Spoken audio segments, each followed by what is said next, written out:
Welcome to the Elder Darkness. Tonight we set sail upon the vast seas, where gulls cry over white-crested waves, and the scent of salt water mingles with the warm winds of the west. In the distance, the island of Númenor rises from the deep, crowned with green hills and silver streams, its harbors alive with the rhythmic creak of masts and the clink of tools in the shipyards. Sunlight glitters on polished hulls as craftsmen shape timbers into vessels meant for voyages beyond mortal sight. You will probably fall asleep listening to this story, but that's perfectly fine, because Númenor will still be here in the morning, waiting for your return. Before we begin our journey through Middle-earth, I invite you to like this video and subscribe if you're drawn to the deep and ancient lore of this timeless realm. And tell me, where are you listening from? I imagine our map of Middle-earth fans growing more complete with each comment. Now lie back and relax as we travel to the world of Middle-earth. Foundations of the Sea Kings. Númenor's early monarchs expand trade, master shipcraft, and set their eyes beyond the horizon, quietly shaping a naval empire. The tale begins in the early reigns of Númenor's first kings, descendants of Elros, half-elven and brother to Elrond. These were days of balance between the blessings of the Valar and the ambitions of men. The capital, Armanelos, hums with life, its marble streets echoing with the steady march of progress. Every morning, the bells of the royal docks toll, calling shipwrights to their craft. The early kings, like Tar Amandil, are cautious yet curious. They send small expeditions eastward, their sleek vessels gliding over waters unbroken by war. These are voyages for friendship and trade, not yet conquest.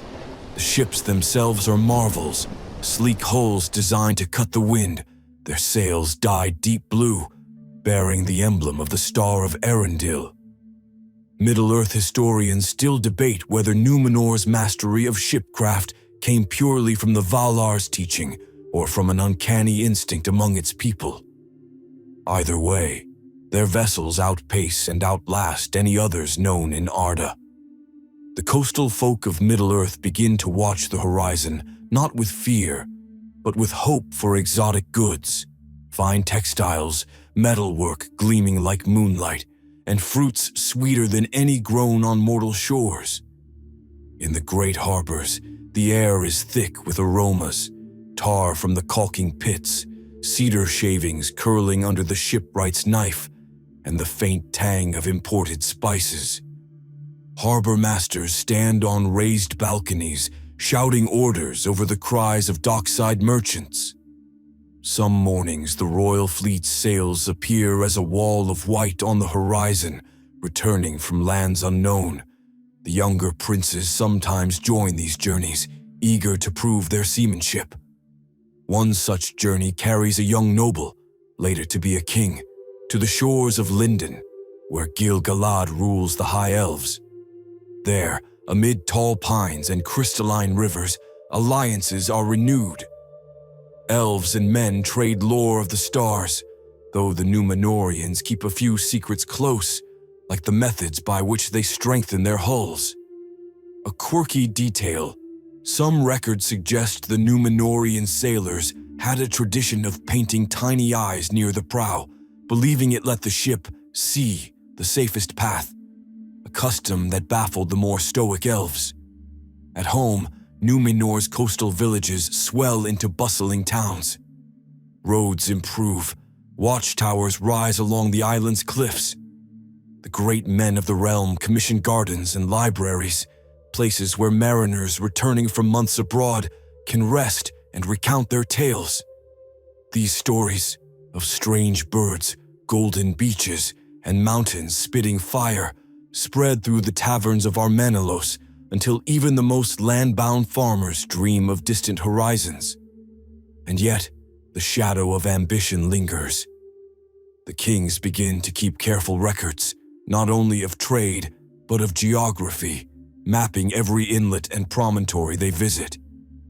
Knowledge is power, one court scribe writes in a surviving fragment, and the sea has many secrets. From the decks of their ships, Númenórean captains watch the mainland's river mouths and forests, noting which lands might yield timber for more ships. The first hints of dominance are subtle. A merchant vessel leaves a port in Middle-earth only after paying a harbor due to Númenórean officials. A fishing village flies the Star of Arundel from its pier as a sign of protection. Nothing is forced, at least not yet. But the patterns form. It is during this era, in the quiet heart of Númenor's rise, that whispers reach the island of events far to the east, of a growing darkness gathering power. The name Sauron is spoken softly, as though the sound itself might draw his gaze. For now, these are distant rumors, like the faint smell of smoke on the wind before the fire is seen. In Armenelos, the kings stand on the steps of the Meneltarma, the sacred mountain, offering thanks to the Valar for calm seas and prosperous trade. The people climb in silence 3 times a year, gazing out over the encircling ocean.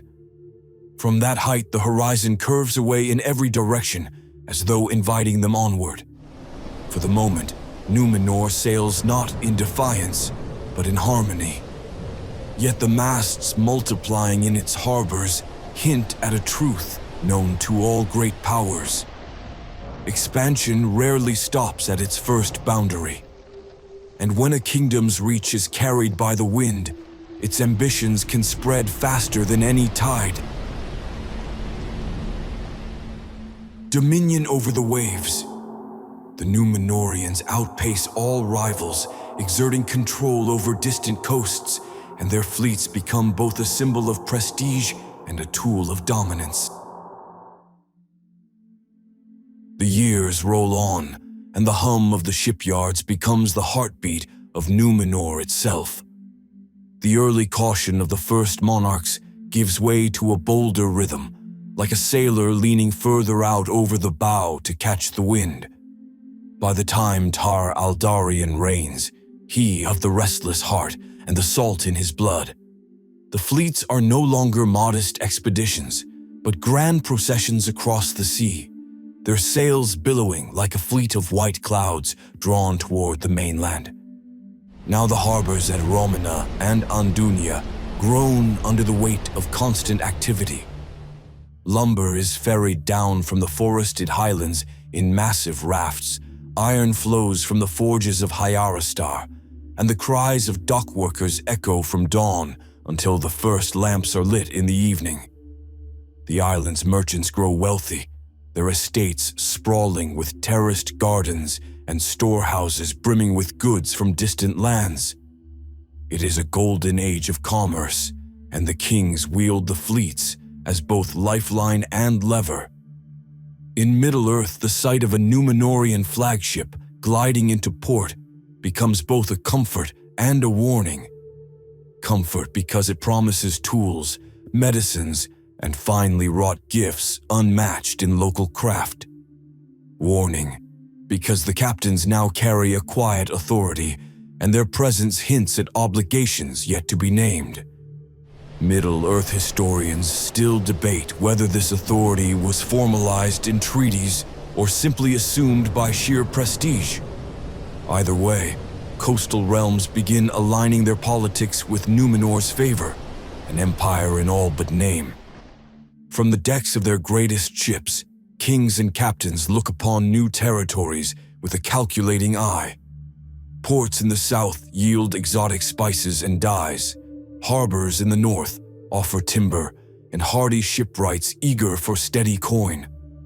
The Númenóreans begin to establish permanent havens along the coasts, sturdy stone quays, fortified storehouses, and even small garrisons of mariners to protect their interests. These settlements are outwardly friendly, but clearly designed to secure long-term influence. Amid this rise, alliances with the elves persist but grow complicated. The Númenóreans trade often with Lindon, yet their increasing power brings an undercurrent of rivalry. Elves still travel swifter in smaller craft, but the massive Númenórean warships, yes, warships, are unmatched in both size and endurance. At banquets, polite words mask unspoken comparisons. A quirky record from an elven journal claims a Númenórean captain once tried to race a swan ship for sport, only to find the elf crew laughing in the spray as they slipped far ahead. The captain, undeterred, offered them a barrel of wine as a consolation for his loss. Meanwhile, Númenor's influence touches the unfolding events in the wider world. Far east of Lindon, the shadow of Sauron deepens, and Gil-galad begins to seek stronger alliances. Envoys travel to Armenelos, and though the kings respond with measured courtesy, their focus remains primarily on the seas. It is during one of these exchanges that rumors reach the Númenórean court of a strange new forge in the land of Eregion, where Celebrimbor and his kin are crafting wonders of power. The tidings are intriguing, but the island's monarchs treat them as distant curiosities. After all, their true dominion lies not in rings, but in the tides. The dominance of Númenor at sea also sparks cultural shifts at home. Songs once sung about love and harvest now tell of daring voyages and storms survived. Children play at being captains, fashioning tiny sails from scraps of cloth. Even the fashion of Armenelos changes. Cloaks cut to resemble the flowing lines of sails, silver clasps shaped like anchors, boots designed for grip on wet decks. It is said that Tar Aldarion himself could not bear to spend more than a few months ashore before the pull of the horizon called him back. His frequent absences, while inspiring to sailors, caused tensions in the royal household, especially with Erendis, his queen, who preferred the green hills of Númenor to the restless sea. Their strained marriage becomes a quiet, courtly cautionary tale. Even the mightiest kings cannot command the winds of the heart, but these personal dramas do little to slow the expansion. Númenórean ships begin to appear far beyond the usual coasts, venturing into waters where their charts fade into blank parchment.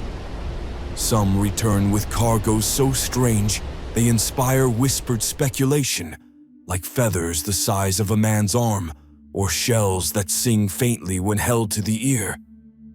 Others return battered by storms, their crews gaunt and haunted by things glimpsed under moonlit waves.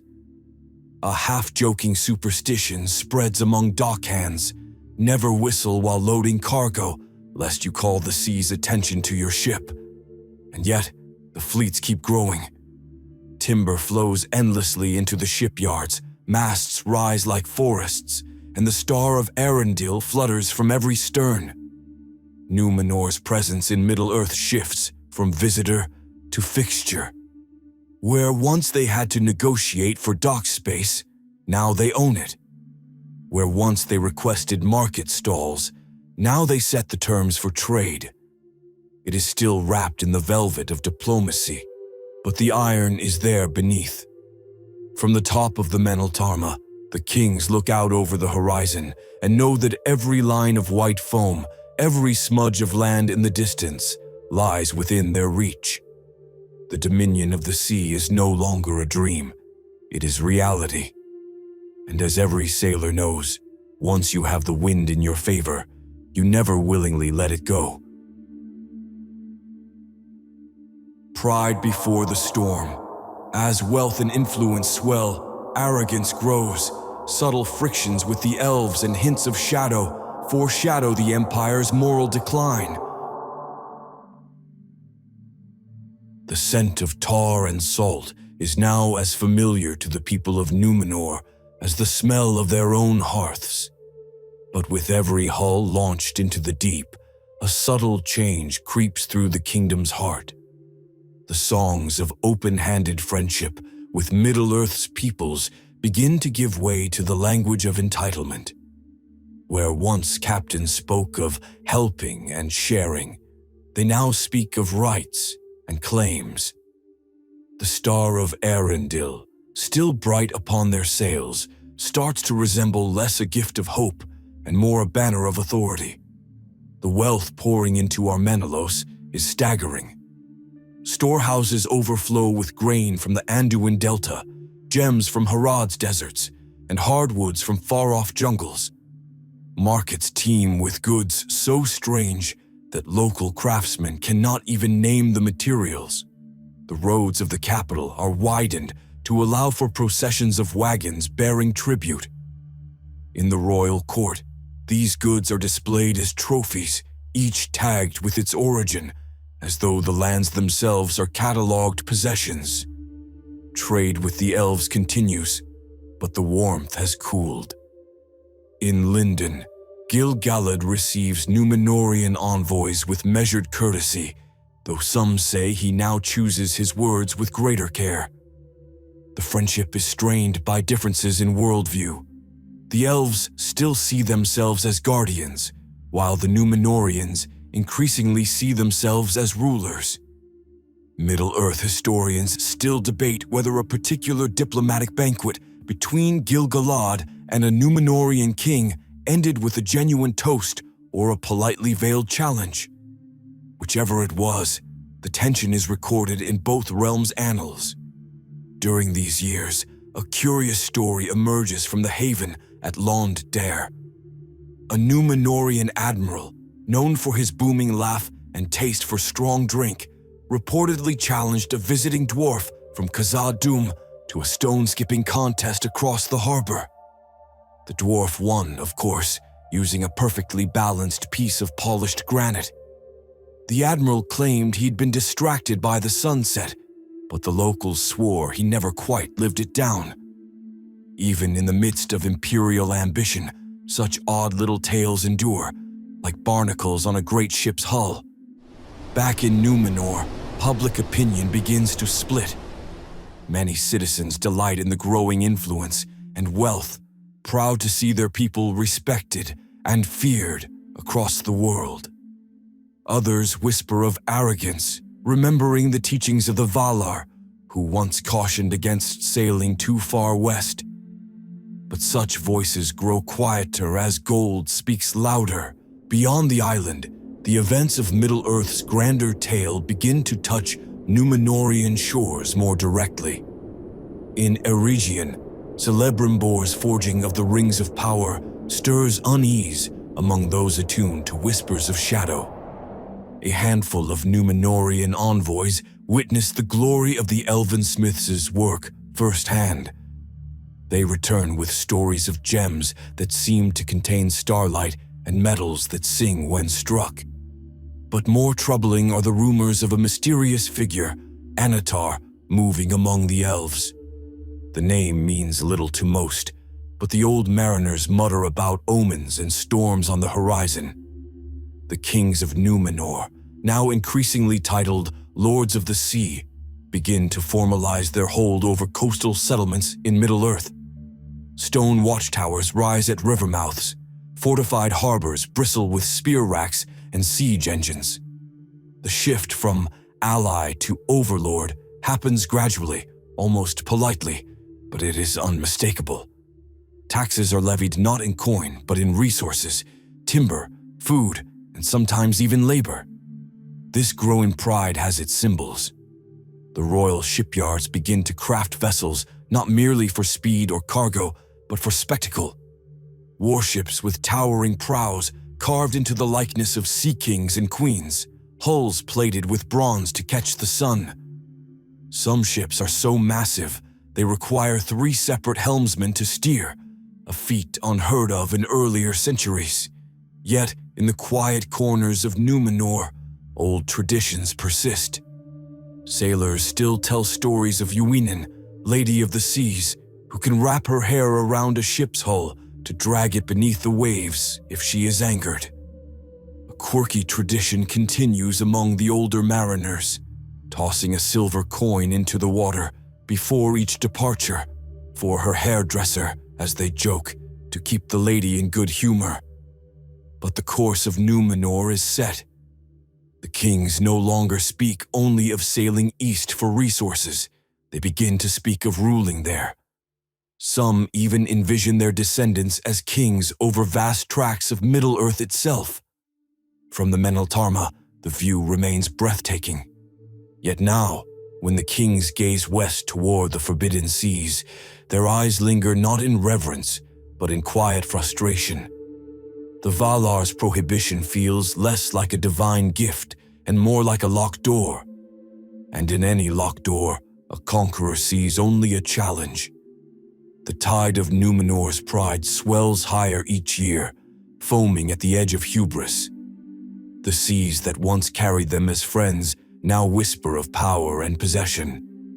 And as every sailor knows, the moment you stop respecting the ocean's will is the moment it begins to plot your downfall. The shadow deepens.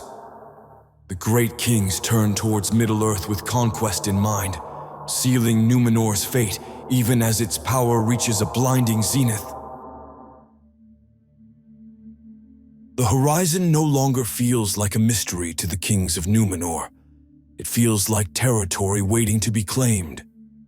By now, their maps of Middle-earth's coasts are more detailed than some realm's own self-knowledge. Each inlet sketched, each river marked, each harbor assigned a name in the Númenórean tongue. What began as friendly havens have become outposts of an empire. And where there is an outpost, there is a garrison. In Pelargir, a great port rises from the muddy banks of the Anduin, its quays bristling with masts and its warehouses bursting with goods meant for Armenelos. The scent of cedar planks and salted fish hangs in the air, mingling with the sound of hammer on anvil. Pelargir becomes the jewel of Númenor's Middle-earth holdings, a place where governors rule with the king's seal and local lords quickly learn to bow to it. Sauron's shadow is now more than a rumor. Word comes of his sway in the east, his armies drilling in the plains of Mordor. Gil-galad sends envoys again, urging cooperation, but the Númenórean kings are not easily swayed. They send ships and soldiers when it suits their own designs, sometimes to aid against Sauron's influence, sometimes to secure their own borders. Middle-earth historians still debate whether this reluctance was strategic caution or sheer arrogance. The truth, as with most empires, may be both. Among the people, the old harmony with the Valar wanes. Once the climbing of the Meneltarma was an act of humility. Now for some kings it feels like an obligation rather than devotion. The westward gaze toward Aemon is tinged with longing and resentment. Why should the blessed realm be barred to those who have mastered all other seas? The question becomes less of a whisper and more of a toast at the royal feasts. Númenor's navy reaches its zenith. Warships are now so large they carry gardens on deck to supply fresh herbs for long voyages, a quirky fact that astonishes visiting merchants. The great flagship of Tar Minastir, the Arame, is said to be visible from shore, while still half a day's sail away, her bronze fittings glinting like fire in the sun. It is during this time that the Númenóreans involve themselves more directly in the great events of Middle-earth. When Gil-galad and Elendil form the last alliance against Sauron, Númenor's might at sea ensures supplies, troops, and reinforcements move swiftly along the coasts. Yet even in this noble cause, the kings see opportunity. Lands grateful for their aid are easier to sway into their sphere. Not all agree with this direction. A quiet faction, later remembered as the Faithful, still honors the old friendship with the Elves and the reverence for the Valar. But their voices are drowned beneath the crash of ambition's waves. The irony is sharp. Númenor stands taller than ever, its fleets unmatched, its wealth unmeasured. And yet, it has never been closer to the edge. The king's dreams now reach beyond Middle-earth itself, toward lands forbidden, toward immortality. The sea that once brought them friends has also brought them to this precipice. Like a ship with every sail unfurled, Númenor speeds toward its destiny, the wind roaring in its rigging, the horizon widening, the depths beneath growing darker. The empire is a blaze of gold upon the waters, and every blaze, no matter how bright, eventually gutters.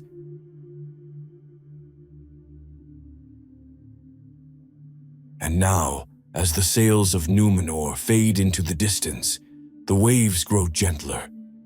The sound of the shipyards and the bustling markets softens to a hush, like a tide retreating over smooth sand. The torches in Armanelos flicker low, their light touching the white walls in warm, fading strokes. Imagine the island at night, its harbors quiet, ships rocking slowly in their moorings, the faint creak of rigging mingling with the sigh of the wind. In the gardens of the king's palace, moonlight silvers the leaves, and the air smells faintly of salt and night-blooming flowers. Somewhere a sailor's song drifts up from a quiet tavern, the tune as steady as the tide itself. The Meneltarma stands silent and unshaken, its slopes washed in pale starlight. From its summit, the sea stretches in every direction, a calm and endless mirror. Here there is no sound but the breath of the wind and the soft lap of water against stone. The sea holds its secrets tonight. Let your thoughts drift with the slow currents, carried far from the noise of ambition and the clamor of empire. The horizon can wait. There is no need to claim it now. The stars will keep their places, the tides will turn again, and the morning will come in its own time. Breathe with the ocean's rhythm, slow, deep, unhurried. Feel the weight of the day lift away, leaving only the quiet comfort of the waves beneath you. Sleep comes easily when the seas are calm, and tonight they are as calm as glass.